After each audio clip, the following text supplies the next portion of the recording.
Slamdown is sponsored by Body Slam and Jam and WWE Smack Talk.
Welcome to another episode of Slamdown Livestream. Today we're going to be covering everything Raw.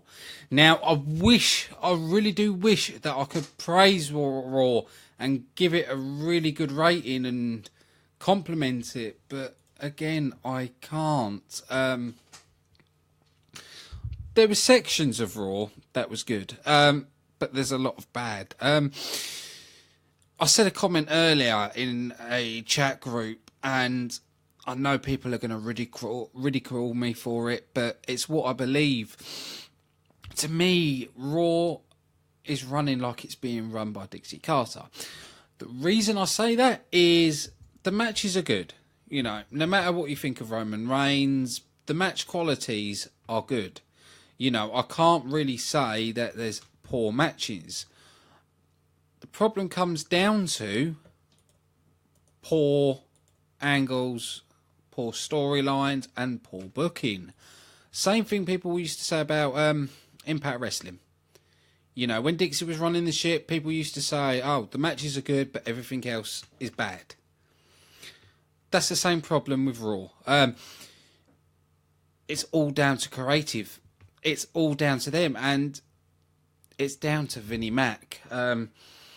Yes, Vince McMahon in the past has done amazing things, but now those type of things don't work. You've got to move with the times. You've got to listen to the fans. You know, it's the fans that are buying the tickets. And if you're not listening to the fans, there's going to be no butts in the seats. It's simple as that. And that is one of Raw's biggest problems. Now, if you look at SmackDown, for example, they're doing everything right. Everything's spot on. There's a few little niggles with SmackDown, but everything's spot on. So to me, the real problem is Vince McMahon and the people he's hiring to run Raw. Now, I want to be here and I want to say Raw is amazing. I've watched the WWE since it was the WWF. I've been through the Attitude Era. I've been through everything. So, you know, I'm not a casual fan. I'm not a fan that's just wanting to slate Raw. I want Raw to be good. You know, I want to be invested into Raw. But I find myself fast forwarding a lot of the content. People have put it down to it being a 3-hour show. But it's nothing to do with it being a 3-hour show. That's not the problem. The problem comes down to the people behind the scenes. I will admit the cruiserweights are improving. They're getting better. They're not there yet. They're getting better. You know, you've got guys like Neville that's really helping the division. Austin Aries, who we know is a phenomenal talent. I still believe they're not using TJ Perkins right. I've said that for a long time. You know, he's capable of a lot more. Another comment that I saw someone say, and I actually kind of agree with them. It's a bit like TNA syndrome. It's everything's high spots, fast paced, but there's no quality to the match. There's no build up to the match. There's no storyline to matches. Only recently we're starting to get a bit of storyline with the cruiserweights. And this is what people used to say about the X Division in TNA. It was just who hits the highest spots and stuff like this. There was no build up to a match. There isn't like the in betweens, like getting to the high spots. It's good having, you know, high spots, but you've got to have them in the right places and not overdo it. That's what Raw's doing. They're overdoing the high spots. They think the matches have got to be fast paced, but they don't have to be. You know, you can have a slow pace cruiserweight match with certain high spots and certain high speed in parts. You know, they've got to make us invested, and I don't think Raw's doing that. You know, the only person I'm invested to is Kevin Owens, but only the Kevin Owens that's come out now, not the Kevin Owens that's been with Jericho. You know, if you look at the way he was in Ring of Honor to the way he is now, it's very similar. When he was with Y2J, I didn't like the character he was playing. I preferred him as the badass, because that's what Kevin Owens is. You know, they made Samoa Joe not important on that show. You know, they brought Samoa Joe in hard. They pushed him hard. But now, on that show, it was just like, he was just there. You know, that was it.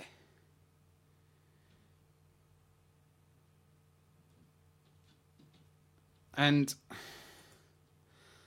I really want to talk positively about Raw, and it upsets me as a fan to see the state of Raw now. You know, when they go to certain arenas and you hear, I don't like saying true wrestling fans, but I'm going to say true wrestling fans. When you hear the true wrestling fans that are not happy with the product and you hear them chanting about it, you know, one thing Raw needs to do is listen to those fans.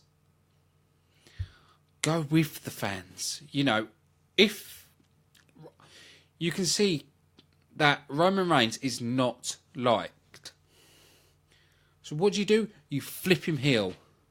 You make him turn on the fans. You make him turn around and say, I might not be your guy, but I'm the guy, like it or not. Use that heelish side with Roman Reigns, and then he would be over with the fans. That's what you need to do. You know, you roll with the fans.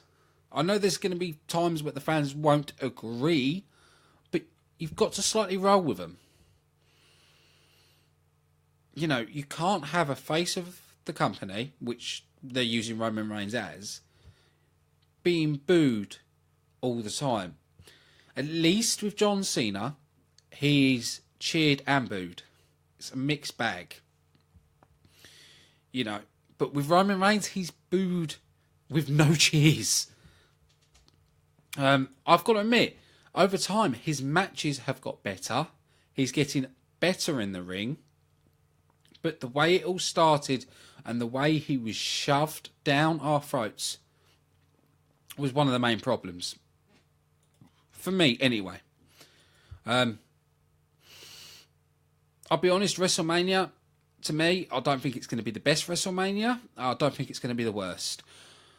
I'm not looking forward to Undertaker taking on Roman Reigns. I just think it's going to be take or lose and that's it. I would want a match that's got a more specialist to it. A match that I could be invested in. Like, oh my God, it's Undertaker versus, you know. But to me, it's like, meh, take a Roman Reigns. I could watch it or leave it. That's the problem.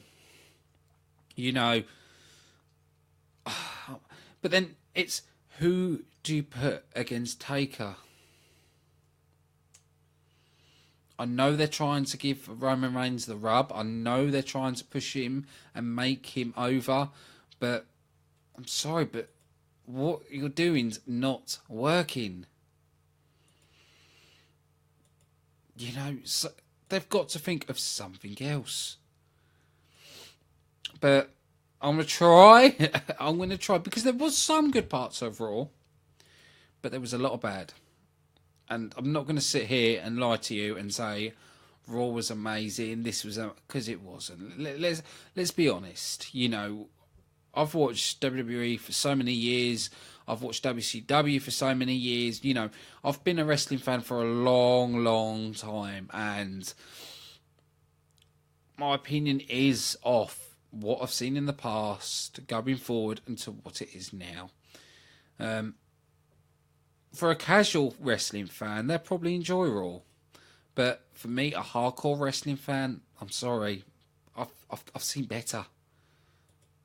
And that's the problem. I've seen a lot better. But another thing that I've keep saying this, why do you have to change the ring purple for the cruiserweights? Why? Yes, we get it's a division. You don't turn the ring white for the women's division, so why the hell do you have to do that? It's the nonsense things as well with Raw. It's just like, right, okay. I'm going to start off negative and hopefully build some positive moments on Raw. The Raw Women's Championship match. Before that, we saw them promos, and those promos were weak. I think... I know this for a fact, that promos by these wrestlers are heavily scripted. And I think that's some of the problems. I think they're too overly heavily scripted. I think there needs to be a bit of leeway. Let the talent take a bit of the forefront. Let them use ad-lib or, you know, change it around. Because it's just the wrestlers reading off a script and just trying to make it believable. And it was poor. Absolute poor, the promos. The match itself wasn't too bad. I will give it that. The match wasn't too bad. You know, we saw Bayley get the victory on Charlotte, which made Bayley and Sasha Banks win the match.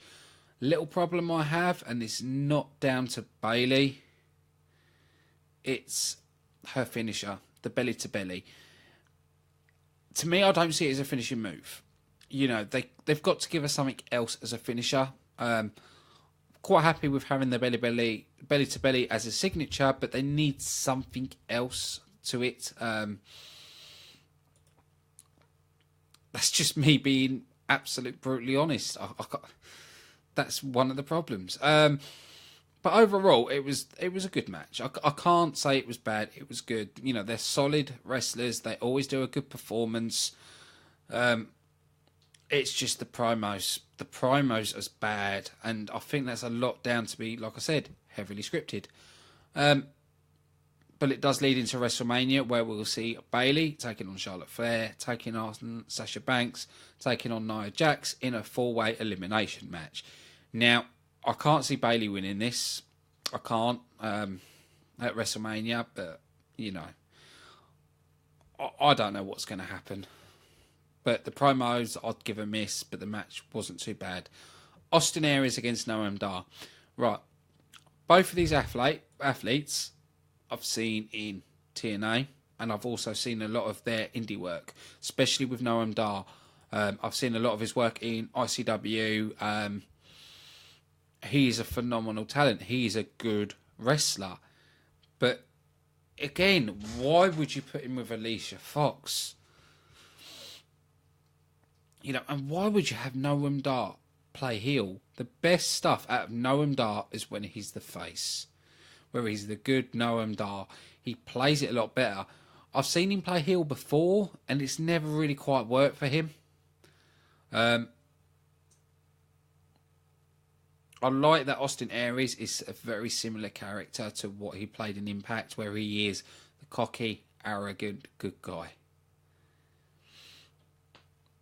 Because that's what Austin Aries is, and that's what he does so well. And I think Austin Aries coming into the Cruiserweight division is also going to help.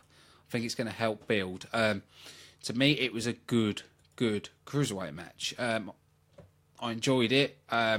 We saw the last Chancery using being the first time on Raw. So I'm going to give that... No, that was actually a good match. We saw the Seth Rollins signed the Triple H Hold Harmless Agreement. I enjoyed this. I don't think Triple H should be at every WrestleMania now. I don't think he needs to compete. But... to me, I want them to make this the end of the era. They make it sort of the end of seeing Triple H. But I don't think it will be, especially with Samoa Joe and Kevin Owens playing as Triple H. He's a Triple H's enforcers kind of role. I don't think they could leave Triple H off Raw after the way they're using him for Seth Rollins, but we'll have to wait and see. Because he's got to think of NXT as well. So it was a good promo. I will advise people to check that out. After that, we had Over the Top Rope Challenge, where we saw Big Show taking on Jinder Mahal to start off with. Then we saw Bo Dallas, Curtis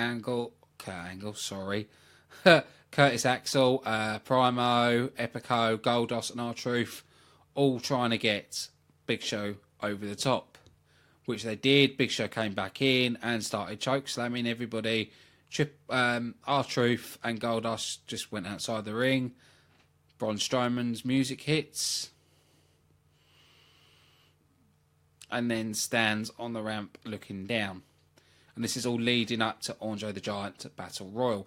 I do believe on this, I think it's going to be Braun Strowman winning it. The way they've pushed him, I can't see anybody else winning the Andre the Giant Memorial Battle Royal. I think it's going to be between Big Show and Braun Strowman. It's the only way it's going. We saw Neville take on the gentleman Jack Gallagher. There are a few people that says Jack Gallagher is the WWE trying to rip on the English. No, it's not. Jack Gallagher has played this gimmick in the Indies in the UK and has played the gentleman gimmick. So he's done this before he even signed with the WWE, this kind of gimmick. It was a good match. It was more Neville just running riot. I did like the spot where he was on the top rope, top turnbuckle, holding the umbrella, doing a Mary Poppins and diving on top of Neville. We did see Neville using the Rings of Saturn as a finisher to the match to get him to tap.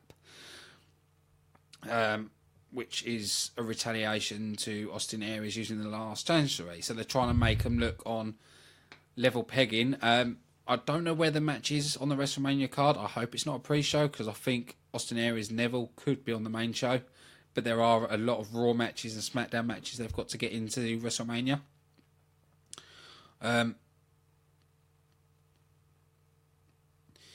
We did see the WrestleMania host, the New Day, preparing for the Ultimate Thrill ride, doing a Rocky, going up the steps, bit of slapstick to it. It was all right.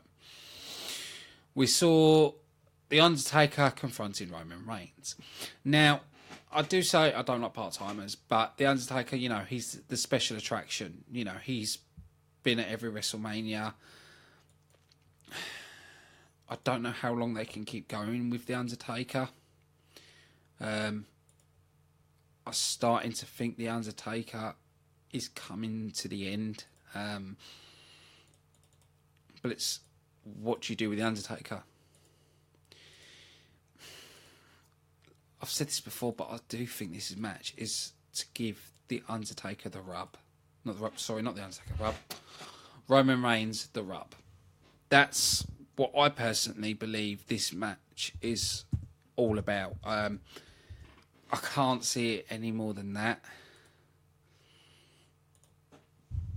I don't like to say that, but that's all I can see it as. please let me know in the comments. You know, if you disagree with me, agree with me, please let me know in the comments. But I can't see it any more than that. I would have rather seen something that was a bit special. But then it's, again, who can you put Undertaker against? I can get it that it's about Roman Reigns saying this is his yard, and I get all that. But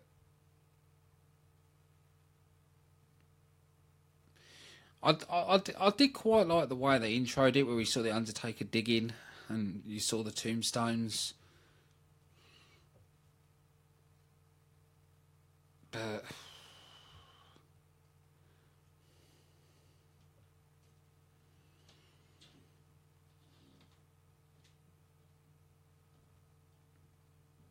you know, it was quite cool that we saw a freshly dug grave with Reigns' name on it. But could Undertaker win this and then we see Roman Reigns go heel? I don't know, but anything can happen. We saw the Raw Tag Team Champions, Luke Gallows, Carl Anderson, taking on Enzo Amore and Big Cass, which never happened because we saw the ladders getting brought out. We saw Cesaro and Sheamus coming in, so it looks like they're going to be doing this match as a ladder match. We've always had a ladder match at WrestleMania. Normally, it was a load of wrestlers going for the Intercontinental title, so that they're changing it up. They're giving us something different. I'll do WrestleMania predictions on Sunday, but it's a match I'm sort of interested in, but I'm sort of not interested in, to be honest. After that, we saw Sami Zayn taking on Kevin Owens to... Sami Zayn needed to win this match to be able to go into the Andre Giant Memorial Battle Royal. I lost interest. I'm going to be honest. I lost interest in this match for the solo reason I've seen this match before. You know, I've seen Sami Zayn, Kevin Owens so many times. I'm bored. Watching them, I was bored. Yes, there was great high spots. There was great when Kevin Owens threw Sami Zayn into the announce table. Yeah, but it was boring and predictable. You know, she said if Sami Zayn loses, he's fired. So, you know, Sami Zayn ain't leaving Raw. So, you know, it's just too predictable. We saw Chris Jericho come out.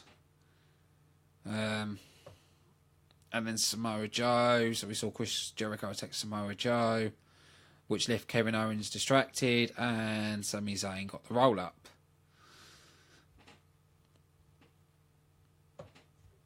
There's nothing else to it. I'd have liked to see more of a build with Samoa Joe and Sami Zayn. To me, it just felt more about Kevin Owens and Sami Zayn than Samoa Joe. I didn't think there was any build for Samoa Joe going into WrestleMania, and it just felt it was more about the three than Joe. That's what I got from it. We saw Goldberg confronting Brock Lesnar. Can't really do the Paul Heyman thing at the minute because I've got a bit of a blocked up nose, so I can't really get that. Brock! No chance. I can sit here, try all I must. I'm not going to be able to do it. But anyway, back to the point. We saw that Paul Heyman's theory of WrestleMania, that it was the Universal title match will end in one simple solution. F5.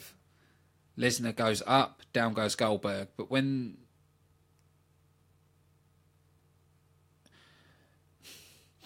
I was going to say... See, this one's a difficult one for me. They could... If Goldberg wins this, they've annihilated Brock Lesnar. But to me, they've already damaged Brock Lesnar with this. I know fans are happy at seeing Goldberg. You know, hey, I was hyped when Goldberg was back. But I'm not hyped with the match qualities. Spear, jackhammer, end. Spear, jackhammer, end. I'm sorry, but Goldberg doesn't look out of shape. So why can't Goldberg have a better match? Why can't we see some of the a build-up? Yes, I know he probably hasn't got the cardio to do long matches. That's could be one of the problem. I just want to say a big shout out to Rob Reeves, who's watching. Good friend of mine. But yeah, I'm really not digging Goldberg in the WWE. And people are going to say, oh, you're just hating part-timers. No. I was a Goldberg fan from WCW. Big time fan of Goldberg in WCW. I liked it when he came into the WWE the first time, but this time round, I'm not enjoying it. You know, I don't know if Goldberg is not able to fully wrestle or what's going on, but why the hell all we are seeing is spears, jackhammer, spear, jackhammer. Goldberg is capable of a lot more and done a lot more in his matches previously. You know, he's used a bit of MMA. You know, the strikes, the kicks. You know, he has got other moves in his arsenal. You know, you used to see him lift guys right up and throw them over. But we're not seeing any of that. But so I'm just hoping at WrestleMania it's going to be more of a battle than just seeing him spear jackhammer or Brock Lesnar hits the F5, it's over. Because to me that would be a disappointing WrestleMania match. But we did see when Brock Lesnar was coming towards Goldberg, Goldberg speared him, Brock was down. Right, okay. So basically telling us if Goldberg hits him with a spear at WrestleMania, it's over. That's the problem. I've tried to give as positive as I can about Raw, but I'm really struggling. Really struggling. SmackDown is a better show. Hands down. And I know I'm going to get hate for this, because I'm definitely going to get hate from the WWE marks. Impact Wrestling is better than Raw. Fact. I'm more invested into Impact Wrestling than I am with Raw. And like I said at the start of the show, it feels like Dixie Carter is running Raw. I'm sorry, but that's how it feels. You know, as a long-term wrestling fan, I've got no investment into Raw. The main thing I like about Raw is listening to the crowd reaction. Listening to booing Roman Reigns. I'm just happy that Goldberg Lesnar is not the main event because SmackDown's got the main event. That's the only saving grace till WrestleMania. Because if it was Goldberg Lesnar main event, I wouldn't even bother watching WrestleMania. I think I'm getting frustrated. Is the big thing with this. I'm getting frustrated because I know what the WWE is capable of, and we're not getting it. We're getting the poor quality. And I don't know why. Is it Vince McMahon's hand all over Raw? Is he not touching SmackDown and just bothering on Raw? And this is why Raw is so bad. Or does Triple H have a bit of control over SmackDown? I wish I knew why. You know, it's frustrating. I don't know what you guys think. I would love to speak to someone who likes Raw to tell me why Raw is good. There's moments that could lead into being brilliant, but no, it doesn't happen. And I just can't get my head around it. I really can't get my head around the Raw product. I just can't get my head around it. You know, you look at the women's division, you know, you look at Sasha Banks, you look at Charlotte, you look at Bayley, who were absolutely phenomenal in NXT. And now, I'm not really bothered about that match at WrestleMania. I'm not really bothered about Goldberg versus Lesnar. I'm not really bothered by Undertaker.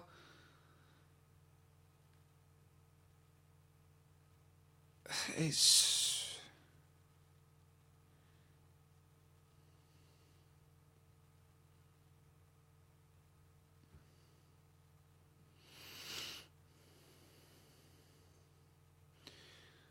so frustrating. Because SmackDown is absolutely destroying Raw. And I'll say it again, I'm sorry, but Impact and SmackDown are the top two for me, and Raw's third on what I watch. Because if I watched more promotions, the Raw would be a lot lower down. If I watched more promotions, let's be honest. It's just frustration with me. You know, I am looking for a co-host for this show, for WWE Raw and WWE SmackDown. You know, hopefully I'll be able to find a co-host that can give me examples where Raw can be good. I'm not going to slate Raw completely. You know, the matches were good. It's just the way the story being told. It's just so predictable and so meh. You know, the only saving grace is SmackDown for me for the WWE. I know NXT is good, but like I said, I don't watch NXT. I can't give you judgment on something I don't watch. But, you know, if I didn't do this show, I would have stopped watching Raw. But I will continue watching Raw.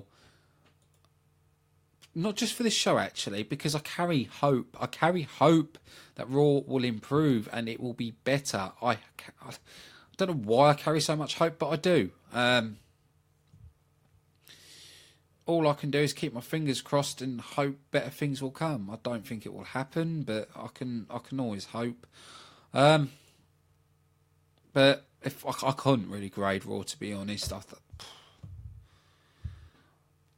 I am looking forward to WrestleMania, but that's only because of SmackDown. It's not because of Raw. I'm more invested into the SmackDown matches. But yeah, if it goes the way I'm thinking, it'll be a big letdown. But that's it. So, if you want a more exciting show, tune in tomorrow at 9 p.m. GMT UK time, where it will be WWE SmackDown.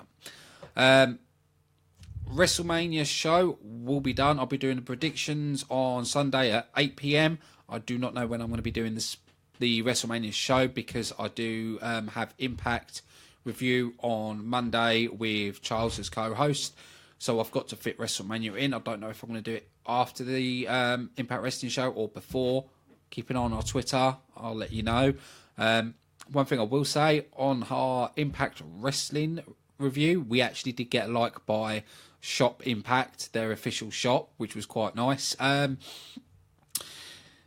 So yeah, this has been your host, Ashley Friend, and I will see you tomorrow with SmackDown review at 9 p.m. GMT.